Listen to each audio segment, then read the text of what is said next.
Estamos de volta com o Religar e Conhecimento e Religião. Nós estamos falando hoje sobre a pedagogia libertadora do teólogo jesuíta João Batista Libânio. Edivar Guimarães acaba de defender a sua tese no passado ano de 2020 sobre este tema. Edivar, como é que você sintetizaria, a sua proposta de tese doutoral sobre o João Batista Libânio?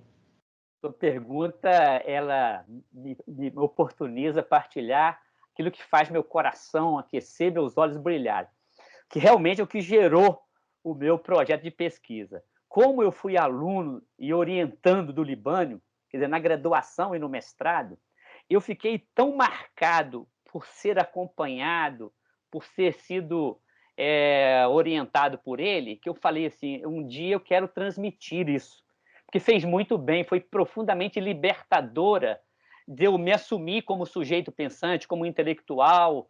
Então, assim, eu resumiria o seguinte: o Libânio, no seu fazer teológico, ele foi tão impactante, tão marcante para os seus alunos, para os seus orientandos, que ele criou o que eu chamei na tese de teologia heurística da libertação, um jeito de pensar a fé que estimulava o tempo todo o aprendiz, o orientando, a ir se assumindo como sujeito e se colocando como sujeito servidor, como ele era, a serviço da construção de conhecimento, a serviço da defesa da vida e, sobretudo, a partir dos mais pobres, dos mais necessitados. Então, a sua pedagogia, ela foi marcante. E a minha intuição original foi que essa pedagogia que ele trabalhou no pensar teológico poderia nos oferecer um verdadeiro método heurístico libertador, método pedagógico, que pudesse ser utilizado em qualquer área de conhecimento. Na minha pesquisa, eu tentei aplicar rapidamente na ciência da religião, que é de onde eu faço teologia. Por isso que a gente está falando, que nós estamos aqui no tema do programa de hoje, Pedagogia Libertadora de João Batista Libânio. Qual que é especificamente a contribuição do Libânio para a teologia da libertação? Para a teologia da libertação, tem muito a ver com isso que nós estamos conversando. Ele ajudou muito a pegar os grandes livros, os livros estruturantes, e fazê-los acessíveis. Ele criou uma pedagogia da teologia da libertação, para que os novos teólogos, ou aqueles que estavam se abrindo, ou querendo conhecê-la, eles pudessem encontrar um instrumental didático, pedagógico, que deixasse claro essa teologia nascente, porque ela criou rapidamente várias querelas, vários embates, seja com a teologia europeia ou com aqueles que não viam com bons olhos a reflexão teológica levar a sério, a realidade de desigualdade e de exclusão que temos na América Latina. Então, a teologia da libertação, ao colocar esse dedo na ferida, ela recebeu muitas críticas. Então, ela precisava ser compreendida. Então, para mim, a grande contribuição do Libânio, não só no nível da divulgação, mas tornar acessível as grandes reflexões dos teólogos de fronteira, e ele próprio, enquanto teólogo, na teologia fundamental, ele também teve a sua contribuição na teoria da revelação, de fazer uma leitura que dialogasse não só com a modernidade, o Vaticano II, mas também com essa teologia nascente e, a partir dela, oferecesse reflexões singulares ao leitor, entendeu? Então, Você falou que ele foi influenciado pelo Concílio Vaticano II, pelas conferências episcopais aqui na América Latina, mas que outros autores, serviram assim para o embasamento do Libânio? como o Libânio teve uma vasta vida acadêmica, ele produziu Lia muitos muito, livros E lia muito. e muito honesto intelectualmente, ele tem assim uma gama de influências muito grande. Ele se propunha ser um intelectual, mais ou menos como Edgar Morin defendia, generalista e não especialista, embora ele reconhecia a importância dos grandes mestres. Eu citaria aqui, devido aos limites do programa, apenas dois, e o leitor ou ouvinte poderia encontrar outros na minha pesquisa, que está disponível já no site da PUC Minas.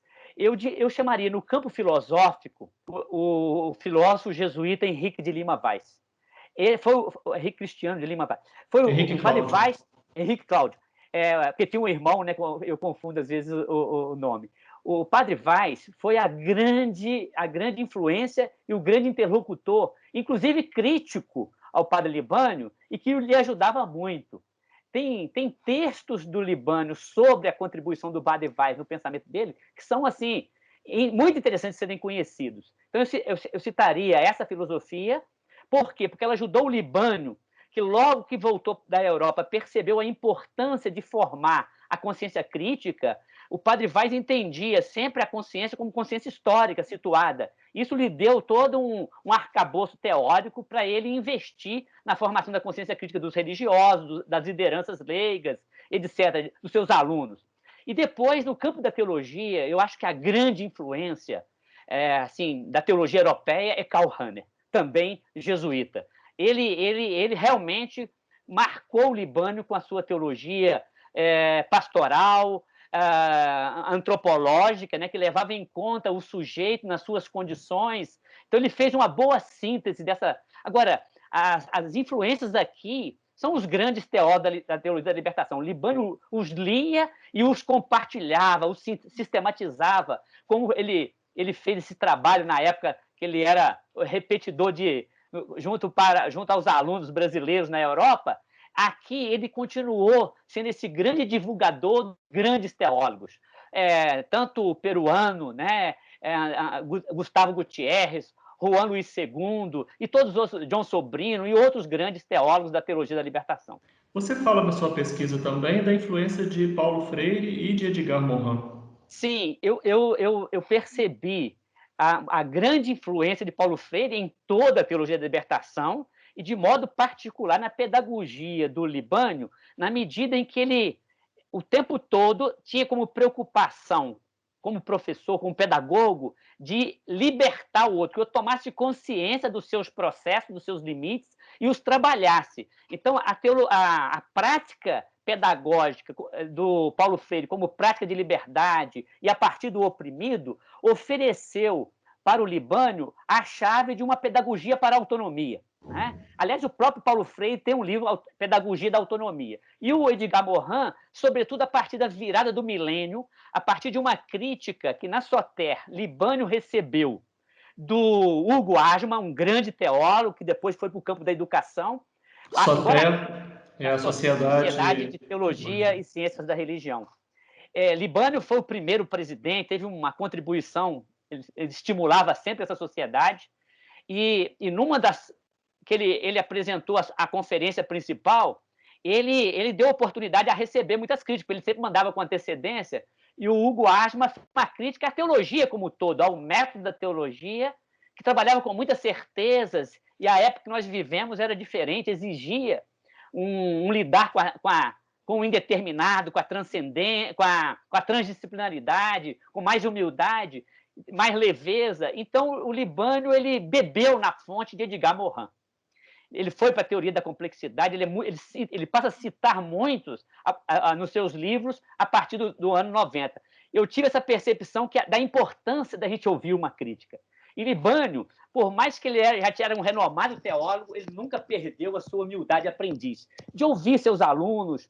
E, aliás, é outra característica da sua pedagogia, é ouvir o aluno. Libânio não dava receita, ele era a partir da escuta que ele criava junto com o aluno, né, uma caminhada pedagógica e que oferecia ao aluno essa oportunidade do que ele chamava de ascensão heurística, de você se assumir como sujeito pensante e não só um reprodutor da produção de conhecimento, mas um grande dialogante, né, na comunidade acadêmica.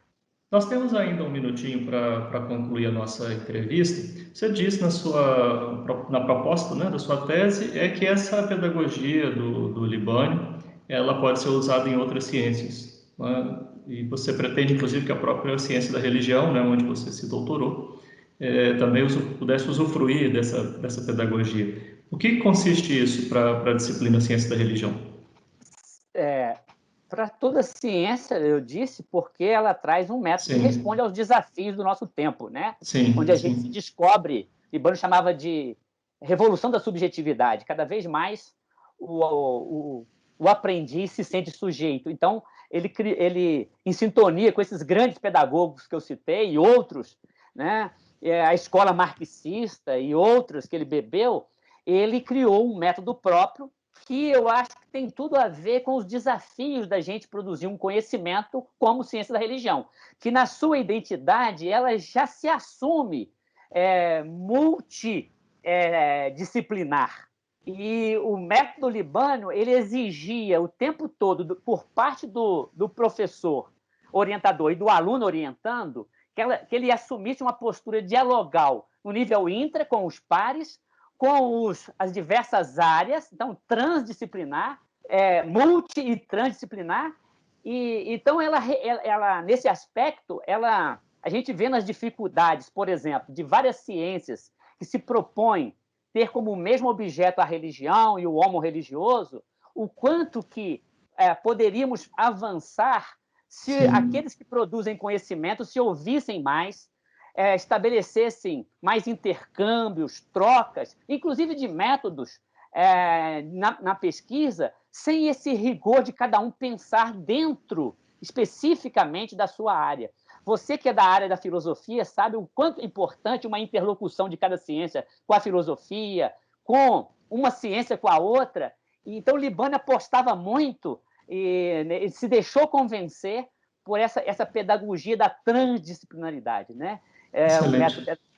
Bom, tem muita coisa, né? Infelizmente acabou o nosso tempo. Eu agradeço a oportunidade de falar sobre o Libânio, um dos programas mais assistidos do Religare nos quase 16 anos do programa. E a sua entrevista agora também nos ajuda muito a perceber, né, todo o legado.